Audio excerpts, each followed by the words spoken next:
你好啊，劉堯社區工作室嘅姚國威議員啊，大家又見到姚國威喺區議會呢度連續第2日開會啦。今日就係開呢個社會福利及勞工委員會喎。咁我哋都聽取咗社會福利署元朗區福利辦事處嘅2025到2026年嘅工作計劃啊。當中今年有一個主題嘅喎，就係呢個接觸、聯繫同埋開闊啊。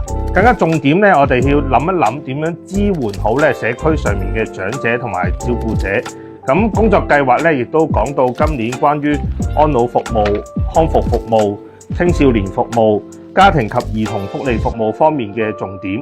大家如果對於我哋社區上面嘅社會福利服務有咩意見嘅話都歡迎同我哋區議員傾下偈，俾啲橋我哋。